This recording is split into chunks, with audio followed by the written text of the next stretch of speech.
Hi everybody, this is Rochelle with Grief Recovery with Rochelle, and today I had something come up that I wanted to talk about called survivor's grief. Not guilt, but grief.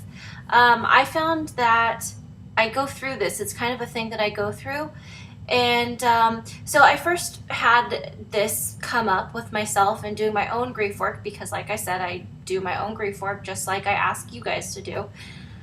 My friend's husband died. And I found myself just brokenhearted. I was so darn sad all the time. I was crying and sobbing all the time.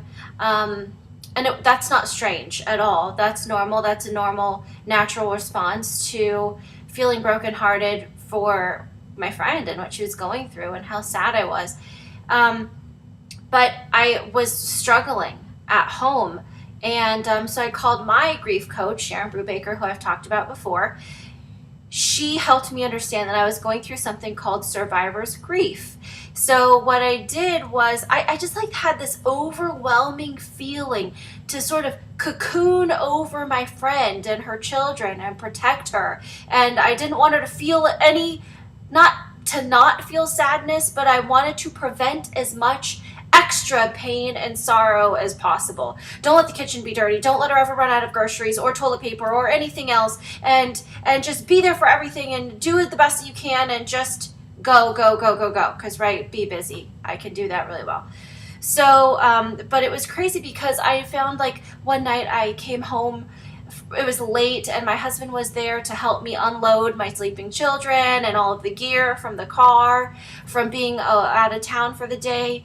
And just that made me sad that she wasn't going to have that anymore. Or if I was on a trip and I had a backpack with all the gear and everything, if it was heavy, I have someone to share the load with and she didn't. And just that, it was constant. My mind was always going nuts and feeling so sad and brokenhearted for her. So I was going through survivor's grief. I've noticed that recently, I'm doing that again, and I need to now do a new piece of work on this new relationship that I'm grieving again. Survivor's grief. It's pretty interesting. It's not crazy. It's not weird. It's natural because the way that you feel at the change of this regular pattern that you've always known is completely normal and natural. It's just, okay, now what do you do with it? Well, I decided to do grief work. I decided to grieve that because have you ever had a friend who maybe has miscarriage after miscarriage or even just one miscarriage or has a stillborn child but you have children and you feel weird talking about the children because you don't want to, are they going to think I'm rubbing it in their nose that I have children and they don't have children? Or with my friend, is she going to think I'm rubbing it in her nose that I have a husband and she doesn't? And so I didn't want to look at anything good. I don't want to talk about anything good. I don't want to ever make you sad and miss or remember. Of course, that's weird because she's going to miss and remember things long for moments in her own life. If you have a friend who has, a disease, is it natural for you to want to talk about things that are going bad in your life because you feel almost embarrassed or sad or just terrified to share that you're in perfect good health? Who knows? Who knows what it is? Maybe you were abused. I was abused as a child. And maybe having intimacy with your stable relationship, whatever one that you're in, having any kind of intimacy, does that give you some sort of grief because it's now a betrayal of your protection, of your walls, of you keeping yourself safe and protected in your heart? Oh no, I've opened myself up to vulnerability.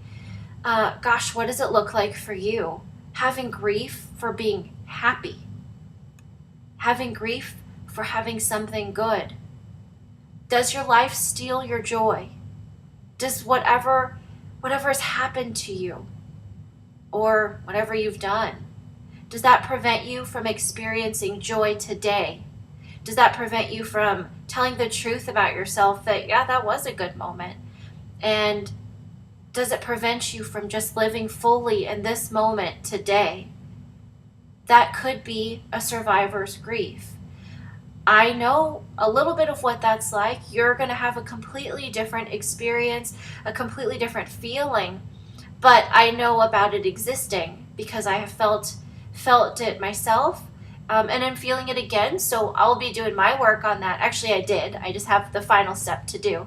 The point is that you aren't alone, that sometimes we are filled with so much compassion that it's overwhelming for another person, or so much just whatever it is, that it's overwhelming. But if your current circumstance is stealing joy from your life, or a memory or a situation is stealing joy, and you just aren't living quite as joyfully as you'd like to, I really encourage you to call your local grief recovery specialist. Go look for that specialist at griefrecoverymethod.com, or go to my website at griefrecoverywithrachelle.com if you live here locally.